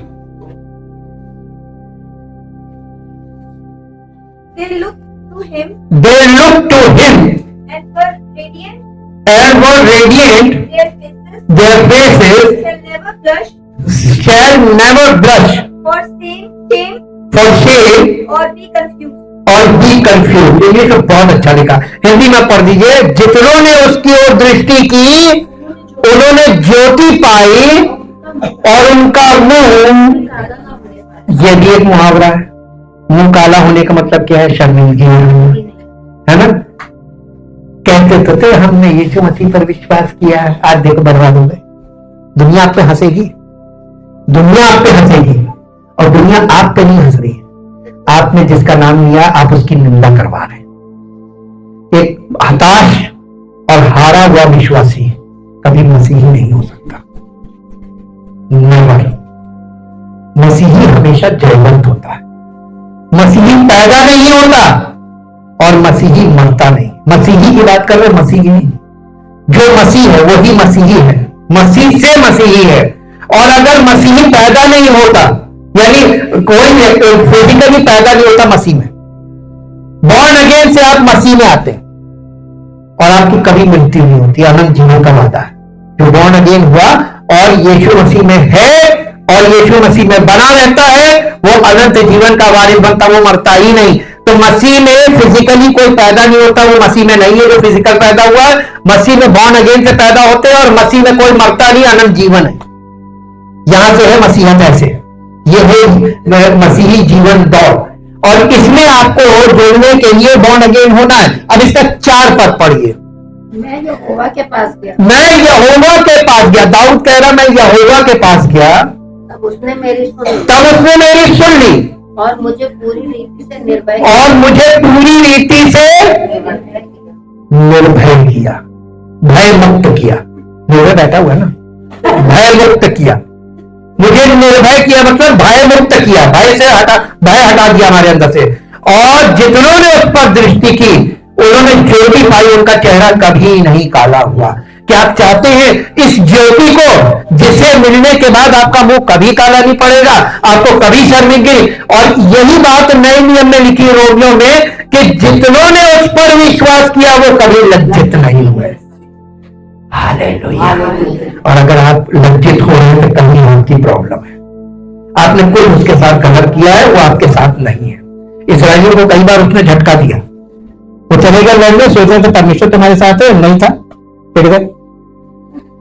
और फिर जब पिट जाते थे ना तो उनको समझ में आ जाता था बराबर, फिर आते तो उसको मनाते थे, प्रभु माफ क्षमा कर दे, अच्छा वो क्षमा कर भी देता था। अरे ठीक है, बच्चे हैं, लेकिन नई वाचा में वो बचपने वाला पाठ नहीं है, यहाँ पे है पति पत्नी वाला, है ना। तो हमको बहुत सतर्क रहना है। ये पति पत्नी वाला है, आपकी हर गलती उसका पनिशमेंट आपको मिलेगा। इसलिए पश्चाताप करो, समर्पित हो और परमेश्वर की आत्मा की अगुवाई में चलना सीखो। उसने यही कहा था, मुझसे सीखो, आपको विश्राम चाहिए, मुझसे सीखो, आपको चंगाई चाहिए, मेरे साथ चलो और चलते चलते चंगे हो जाओगे। Thank you Jesus. जितने लोगों को ये उसकी ओर देखेंगे आपको ज्योति मिलेगी। कैसे देखेंगे? वचन में देखिए, वचन में देखिए। ये दर्शन की पुस्तक है, वो इसी में दर्शाएगा आपको, और उसका दर्शन आपको कहां मिलेगा? वचन में, वचन में, इसमें दर्शन मिलेगा। This is the book of revelation. ये है विजन की किताब। लास्ट में एक पद कर दीजिए, उतर रहा है इसलिए बोल दिया, वो आपको मिलेगा हबक्कुक 2 अध्याय का 2 पद। हबक्कुक 2 अध्याय का 2 पद। यहोवा ने मुझसे कहा, दर्शन की बातें लिख दे, वरन पटियाओं पर साफ साफ लिख दे कि दौड़ते हुए भी वो सहज से पढ़ी जाए। सहज से पढ़ी जाए। इतना बड़ा बड़ा लिख दो कि कोई स्पीड में जा रहा वो भी पढ़ ले। क्या? दर्शन की बात, दर्शन की बातें ऐसे लिखो। आपके हृदय रूपी पटिया पर वो दर्शन की बातें लिखना मांगता है, ताकि आप जब बाहर निकले तो लोग आपके हृदय को पढ़े और कहे कि परमेश्वर की महिमा इसके जीवन में। Thank you, thank you. जो लोग ऐसा चाहते हैं अपने स्थान पर खड़े हो। हम कर नहीं सकते, हमें करना नहीं आता, हम तो कुछ करना भी नहीं है। हमें सिर्फ उसके वचन को सुनना है, समझना है, और अगर आपकी इच्छा हो तो सुनकर पढ़े और पढ़कर सुने, सुनकर पढ़े और पढ़कर सुने, अपने मन से ना पढ़े। Thank you, thank you, thank you. सच्चे जीवित महान सामर्थ्य परमेश्वर, हम आपका हृदय से धन्यवाद करते हैं आपके महान प्रेम और उस अनुग्रह के लिए और आपकी उस महिमा के लिए जो आप हमें दर्शाना चाहते हैं, दिखाना चाहते हैं, ताकि प्रभु हमारी आत्मिक आंखों को आप ज्योतिर्मय करके अपनी महिमा को प्रकट करना चाहते हैं, ताकि प्रभु हम आपकी महिमा में चलना सीखें, आपकी महिमा की ओर बढ़ना सीखें, और हम सबका जीवन आपकी महिमा से परिपूर्ण हो, ताकि हम सबका जीवन आपकी महिमा का कारण बने। आदर और महिमा सब आपको मिले। प्रभु आपके पवित्र वचनों के लिए आपका धन्यवाद करते हैं। चाहते प्रभु हम सबको ये दृष्टि प्रदान कीजिए कि हम आपके वचन की बातों को देखना, और आज के युग में प्रभु आत्मिक जीवन को, आत्मिक बातों को देखना शुरू करें, ताकि प्रभु हमको वो ज्ञान प्राप्त हो जो देखने से प्राप्त होता है, और सारी महिमा आपको मिले। प्रभु यीशु मसीह के नाम से